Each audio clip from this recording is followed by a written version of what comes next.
All right, welcome to the third edition with yours truly. So I had to pick a company that I liked the culture. It was kind of hard to pick.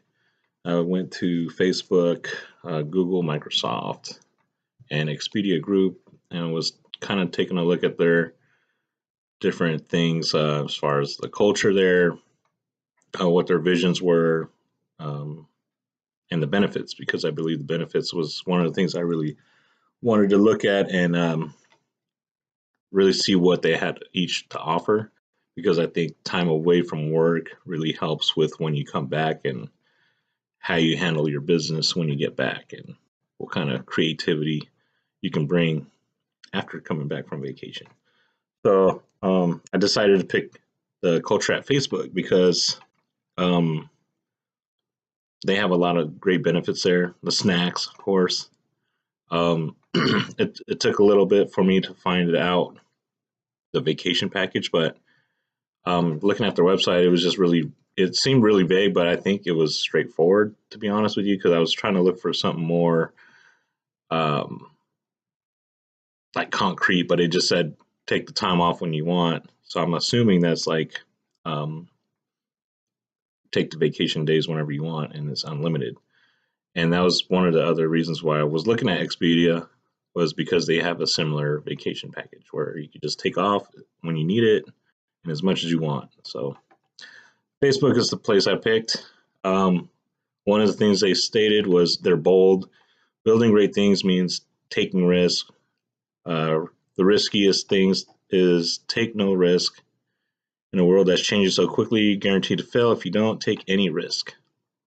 So by that, being bold, you don't have to worry about failing here because it's encouraged, which can help bring light to ideas that may not otherwise be brought forth into fruition. So be bold. Don't be afraid to bring up your ideas. Is what I kind of like. I like having that sense of freedom to and not be scared. Not be scared to bring up your ideas when they pop up. uh, Facebook said they're fast paced. Uh, they believe it's better to move fast and make mistakes than move slowly and miss opportunities. Doing so enables us to build more things and learn faster. So not having the red tape at every stop gives some creativity. Freedom helps with the open culture. Not so focused on negatives like other companies could be. Um, a lot of companies do that. Like where I work, there's a lot of focus on, oh, what didn't you do today, or what didn't happen? Why didn't you do this? Why didn't you do that? Never really focus on um, the good things that happen. So that's why I kind of like that little aspect of their culture with Facebook. And they're open. So they were kind of like Netflix as far as these aspects, especially the being open with each other, honest, don't beat around the bush, and just they had their take was like it's not family, it's like it's business, and you need to communicate that way where don't sugarcoat stuff because they're your friend or they're your family or real close friend. They just need to hear the hard truth sometimes. So uh, also with Facebook, they're open, inform people, make better decisions, and make a greater impact. So we work hard to ensure that everyone at Facebook can access as much information about the company as possible. So these things I'm stating are directly off their website. Um, so with that, that what that meant to me was having open communications with most of the team helps with staying on track with company goals. Better understanding helps drive teaming together to help reach that goal as one unit versus not knowing what leadership wants to pursue. So a lot of times with like with companies that they'll keep that information away from the lower level people, and a lot of times you kind of lose sight on what the goals are, and like I said, there's a lot of focus on negativity. So when there's a lot of changes happening, you don't know why, you're just kind of doing it, and just now you feel like sheep, and you're just not really on board with what the company's visions are or their goals, and um, it doesn't produce the best quality work or output, I believe. So I kind of like that aspect of it. The one thing that was different between the Netflix culture and Facebook was that I did see they had a military skills translator um, in one of their things in About Us. Uh, and that basically shows you, it takes you to a drop down menu where you can put your AFSC Air Force Specialty Code or your Navy code or your MIS. I forgot what the other ones are, but Air Force Specialty Code was mine. So you can put that in there and put your title, and then it would automatically populate what skills you had from their database that they got.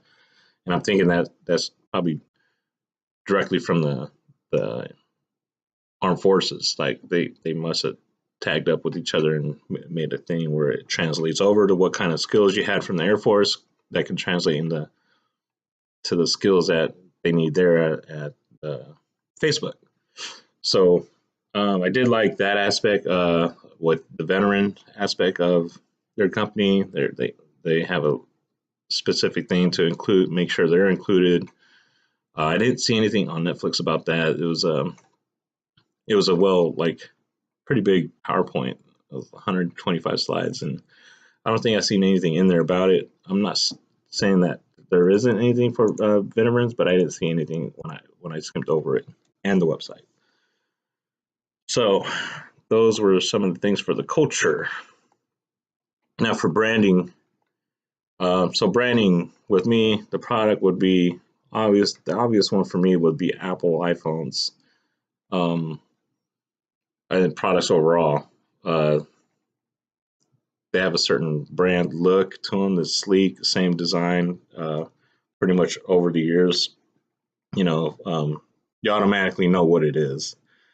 Like with other phones, Androids and Googles and Microsoft phone, I think at one point, you can't really distinguish between the phones, right? Like with Apple, you can just automatically tell from the face, oh, you got an iPhone, and I really like that about iPhones.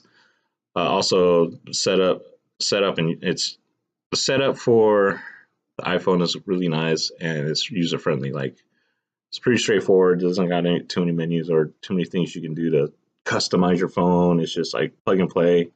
You're ready to go, listen to music, call, text, surf the web, YouTube. um, and it does exactly what you need to do without much learning. Like I said, I'm not really into the customization or hacking my phone and doing all sorts of crazy stuff to it, like some of the Android guys always mention. And there's there's specific models. There's a very distinguished models, like you got iPhone X, you got your iPhone XR. With some of the Androids, you got I know I heard all these names with like Jelly Bean, Cupcake, and Ice Cream Sandwich. I don't know. There's all sorts of different Androids, and it's kind of hard to discern what I'm getting with when I buy these things. So I don't know what those all mean. I'm sure it's easy to somebody that has Android, but for me, iPhone X or iPhone 8, I know exactly what I'm getting. um, and the quality of standard is always there. It's always real nice. Feels like it's really solid, and it runs pretty well as far as I know. Every time I've bought an iPhone, I started off with the iPhone 3G. Went to the iPhone 4, which wasn't the best. It was same design, which was familiar, just a little bit better. But then after the updates, which they actually said they slow down their iPhones, which everybody was upset with. That wasn't too cool. So I knew there was something going on with that. But that was after a few phones. But right now I got the iPhone 6, and it's lasted me iPhone 6 Plus, and it's lasted me this, till now. I still didn't need to upgrade that thing because it works just fine. And it does what it needed to do. As far as the experience, every time you get an iPhone, you get to unbox it. You get it in this nice, pretty little white box that it comes in, and everything is all packed in real neat and nice. So you just feel like it's just high, just a lot of quality built into this product. So um, that's why I picked iPhones and Apple products. Also, the first influencer that really kind of influenced me about the iPhones, where it really caught my eye, and I was just like, "Oh, okay." And I'm gonna start paying attention to this thing, and it's just kind of funny and so random. I was like, "What is that? What has he got?" And it wasn't even the iPhone; it was the iPod, and it was 50 Cent. And I think it was one of his songs where he was jogging with it, and he had it plugged into his ears, and he had the iPod in his hand. You see him like scrolling it around, and you can see him surfing or scrolling through the iPod to search for music. And I was like, oh, that's kind of cool. Like, you know, that was new to me, and that's what really kind of caught my eye and kind of like, hey, let me go check these out because I mean, obviously he likes it, I might like it too. Um, Not only that, but it was also like Family Guy. It was on Family Guy at one point where they used the silhouette with Stewie, and you could tell they were using the iPhone or iPod in their cartoon. And like, hey, I recognize that because they do that in their commercial. So again, branding. What else? And also, uh, shoot, I forgot his name. Anyways, yeah. So that I just want to say that I chose the iPhones because I know what I'm getting, and brand quality is there, and brand recognition for me, it's real easy, and I think that's why it's done so well. And that concludes my video assignment for this week. I'll see you next time if we still got video assignments. I have to check. All right, later.